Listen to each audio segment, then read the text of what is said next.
La tentation actuelle, c'est de dire que c'est vraiment de la mythologie. Et alors on reconnaît au Christ la valeur d'un grand initié. Alors il y a les formules un peu ésotériques, je dirais un peu farfelues, vraiment très fantaisistes. On va essayer d'expliquer quand même le message du Christ, qui reste vraiment ce qu'on a de plus beau sur terre. On peut prendre n'importe quelle littérature, on n'a rien qui arrive à ce niveau-là, avec en même temps cette qualité extraordinaire d'être universel. Quelle que soit la culture, chaque homme est touché directement, de plein fouet, si j'ose dire, par ce message d'amour. Alors on a tendance à le réduire à ce message d'amour. Et pour expliquer l'élévation de ce message, on va inventer. Alors il a été initié. Alors on a un tas de vraie vie entre guillemets, du Christ, il y en a des quantités. Alors pour certains, il a été emmené par les sages de l'Iran, de l'ancienne Perse, dans la ligne de Zoroastre. Bon. Pour d'autres, il a été emmené au Tibet et il a été élevé chez les lamas tibétains. Simplement, pas de chance, les lamas tibétains d'aujourd'hui ne nous donnent pas un message comparable à celui du Christ.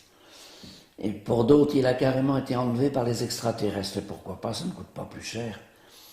Et il a été formé donc dans une autre dimension. Pour d'autres, il a été emmené en Angleterre, pour d'autres, etc. Toutes les variantes que l'on pourra avoir. C'est une façon un peu de le ratatiner, de le mettre à notre niveau. Ce qui est grave, c'est que même dans le christianisme, un bon nombre de théologiens finissent par abandonner l'idée que le Christ est vraiment, comme dans le credo, Dieu né de Dieu. Parce que théologiquement, ça crée deux problèmes énormes. Le premier, celui de la Trinité, qui reste un mystère que l'on peut accepter ou refuser, mais que l'on ne peut pas vraiment comprendre. Et puis le deuxième mystère qui ressort de la divinité du Christ, c'est l'incarnation.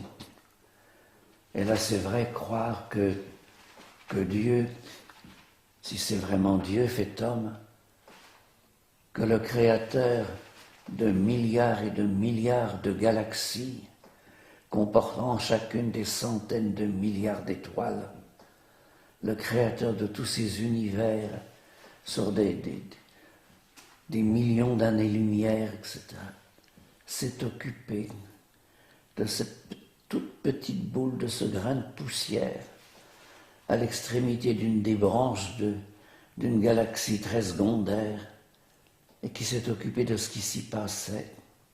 C'est déjà complète folie. C'est totalement invraisemblable. Et qu'il est entré dans un corps d'homme, qu'il a accepté d'entrer dans nos limites de temps, d'espace, qu'il a accepté de prendre nos besoins vitaux pour arriver à survivre, à faire fonctionner notre corps, qu'il est entré dans cet univers-là. C'est la pleine folie.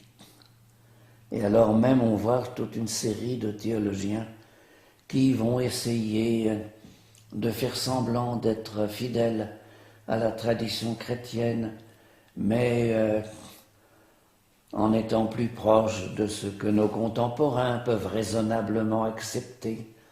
Alors on va tourner autour du pot avec un tas de formules en disant qu'il était tellement uni à Dieu qu'on peut considérer qu'il était la conscience humaine de Dieu. Bon, voilà le genre d'entourloupette auquel se livrent un certain nombre de théologiens.